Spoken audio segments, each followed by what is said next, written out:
व्हॅलिडिटीच्या पोरांचं असंच वाटलं केलं का माझ्या क्षमता नाही राहिला ऐकून घ्यायच्या.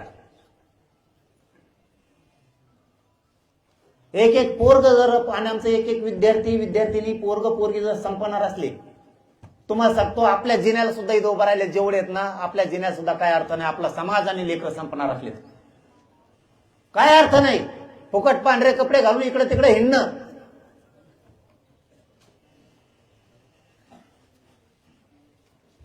एक दोन अंगठे हातात घालणं आणि हिंडणं, काय त्या फुगीरपणात उपयोग नाही तुमच्या. तुमचं लेकरू जर वन भटकायला लागले नोकरीसाठी आणि भिकाऱ्यासारखं 4 जणांच्या दारात जर भरणार असलं तर मराठ्यांना तुमच्या कष्टाला काय चीज नाही. तुम्हाला कोण फसवतं हे शोधला पाहिजे तुम्ही. भला आपला पक्ष असला तर चुकीला चुकच म्हणायचं शिका जातीनं. जी जात असं शिकली चुकीला चूक म्हणायची ती जात सुधारली.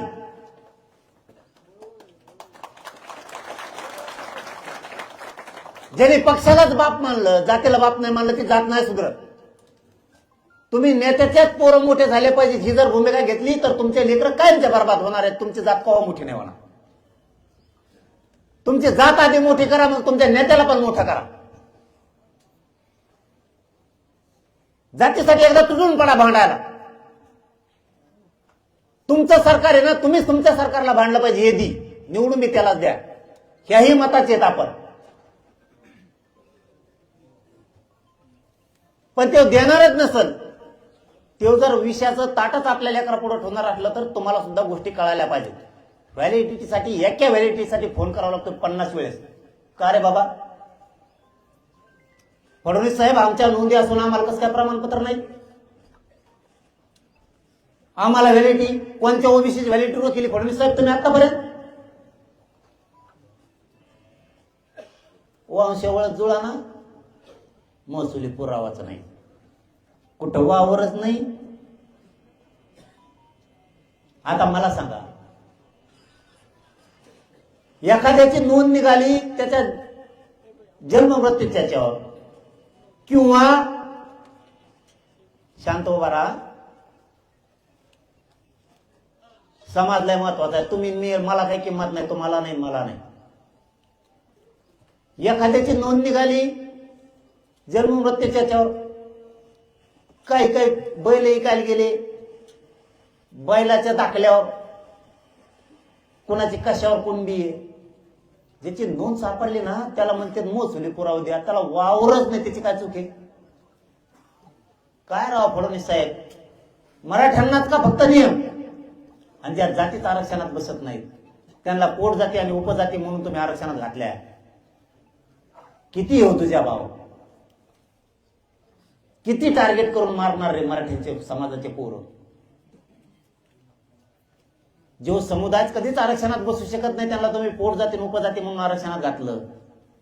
आणि आम्हाला विचारता तो महसुली पुरावा द्या. आता वावरच नाही तुम्ही, त्या 4-5 चक्कर घेऊन लगेच महसुली पुरावा दाखवतो. मस्त पैसे फडणवीस साहेब जाऊन काढा जरा बाहेर, गजत येईल ते. ज्याच्या मराठ्याला वावर नाही ते वावर तरी घेते.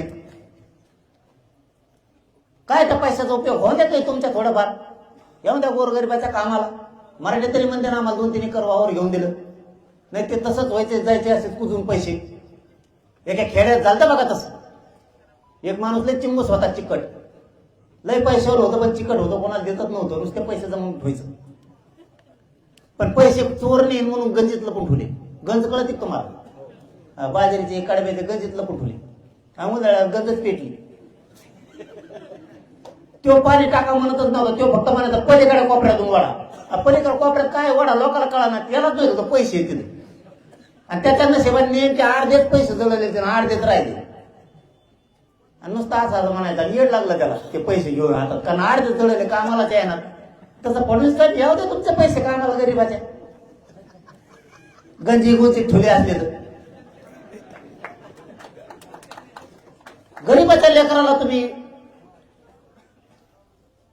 पुरावे मागायला लागले. काय ते पुरावे त्यात जाऊ? लोकांच्या नोंदी नाहीत आमच्यावर, नोंदी आहेत. काही काही जागेवर काय झालंय, नोंद सापडली पंजाची, थोडं पुढं आलं लगेच त्याचा नातू लागतोय वंशवळी. नातवाला जमिनीत न राहिली ते म्हणते तो आम्हाला सोलापूरवादी. त्यांनी ही केली. म्हणजे यांच्या थोडक्यात ही केवाय सारखं आहे. केवाय करा म्हणतात ना शेतकऱ्याचे आता, हा केवायसी करा म्हणतात, तशी सिस्टम आहे ही आरक्षणात बी आपल्या. ही केवायसी आमच्याकडे पोरग आलंय का रे? नाही का? उदाहरण म्हणून सांगतो, आरक्षणाला चिटकून उदाहरण आहे. 10-5 जण जमले शहाणे पारावर रस्त्यात बघायचं. चांगलं सुखात चाललो होते. 2-3 एकर वावर घेतलं होतं. ऊस पीस लावला. 4-2 नमुने भेटले. ते म्हणले मुकादम होय, लय मजा आहे त्याच्यात. चांगलं सुखाने चाललं होतं. 26 टायर केले त्याने बैलगाड्या. 26 बैलगाड्या. फडणवीस साहेब खरं आहे, तुम्हाला परत खोटं वाटत, तुम्हाला वाटत मलाच वाजित, तुम्हाला नाही वाजित, तुम्ही मराठ्याला द्या, हेच मराठी तुम्हाला डोक्यावर घेते. हे पण फडणवीस साहेब लक्षात ठेवा. त्यांनी काय केलं? थांब रे बाबा, 7चे दाखवून दोघं, मी पुढं माग सरकत नाही. मी त्यांनी काय केलं? 4-5 जणांच्या मित्राचं ऐकून मुकादम झाला. 26 त्यांनी टायर लावले. पण त्या टायरावर काय सिस्टम असते माहितीये का? त्याला ते जीएसटीचे पैसे भरावे लागते. ज्या जवळावर 3 एकर जीएसटी भरू शकतात का गरीब? हा, पण टायरामुळं प्रत्येक टायरवर पैसे आले असते ना लाखांनी, आणि ते आले त्याच्या खात्यावर. बघा, फडणवीस साहेब सुसूत्रता आणि पारदर्शक. फडणवीस साहेब म्हणतात पारदर्शक करा. बघा आता पारदर्शक कसं आहे. टायर कोणाचे, काय कोणाचे, पैसे आले त्याच्या खात्यावर. त्याने भरला जीएसटी, म्हणजे तो आला व्हीआयपीच्या रेंज मध्ये. त्याचं कुपनच कॅन्सल केलं.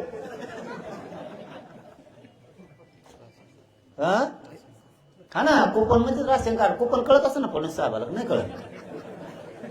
कुपन म्हणजे कुंपण, हे तार मारणे नाही. चौकून तार मारणे ते तार कुंपण म्हणतात. पण कुंपण म्हणजे आमच्याकडे खेड्यापाड्यात कुंपण म्हणतात बुवा त्याला. पण राशन दुकान बुवा. पिशी घेऊन जात होता 4-5 किलो तांदूळ आणायला. ते म्हणले तू तर जीएसटी भरतो, तुला नसतं. काय फडणवीस साहेब, काय रे तुमचा भिकारा लागते लोक गरीबाचे.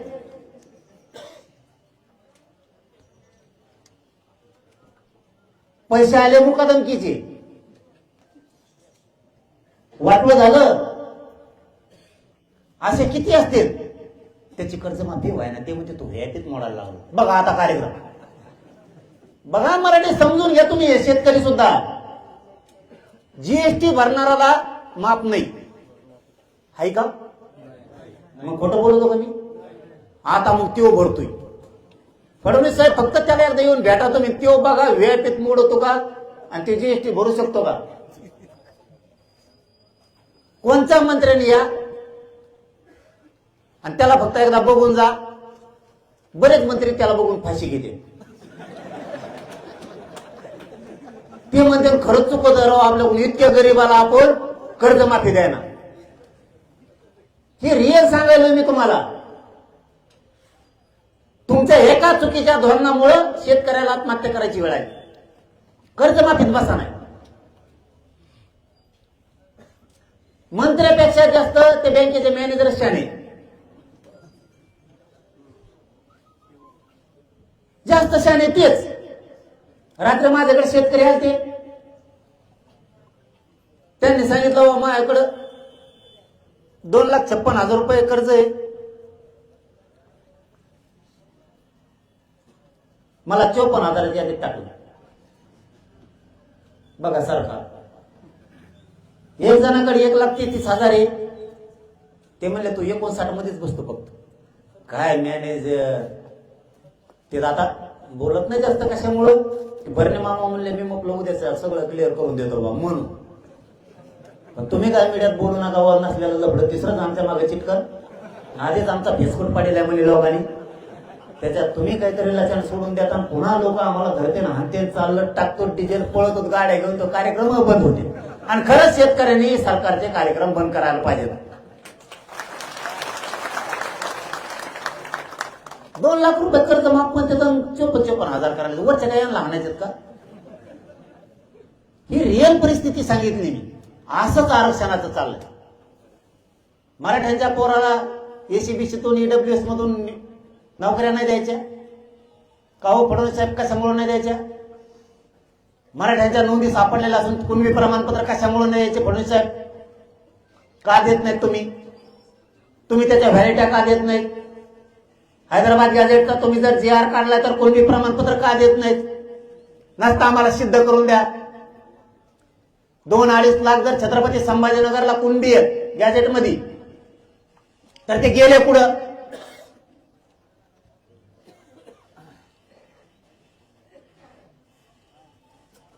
मला वाटतं 2.2 लाख नांदेडला आहेत. दाखवा मला कुठे गेलेत हे तर दाखवा. इथं आता सोक्ष मोक्ष होणार आहे 29 ऑगस्टला. मराठ्याने लक्षात ठेवा. फडणवीस साहेब आता तुमचा सुद्धा कस लागणार आहे मराठ्या संघ. आता समोरासमोर सांगा. आम्हाला तुमच्याशी भांडायचं नाही. उत्तर समोरासमोर मराठ्यांना द्या. हे मराठे गेले कुठं?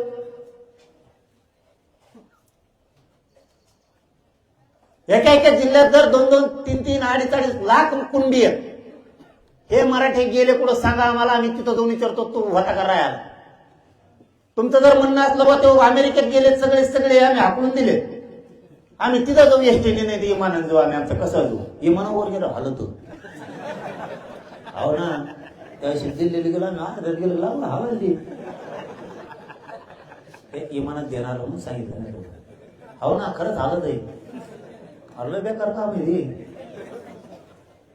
8 गेलं की ती बया आली. ती म्हणते कॅप्टनने बोला मौसम खराब आहे. अरे बापा मला 8 गेलो सांगते काय तिथं तर म्हणायचं कमीत कमी तो.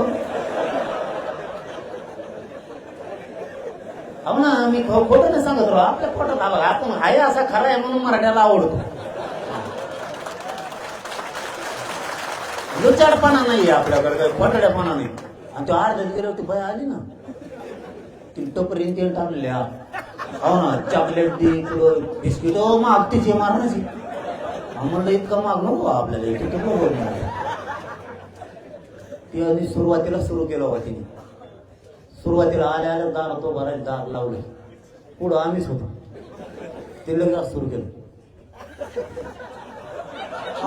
याम काढायला घ्या वगैरे. हो ना मी तर फुल टेन्शन मध्ये आलो म्हणतो यावत कुठं राहिलो. इतकं मुस घेतलं तिने एकटी.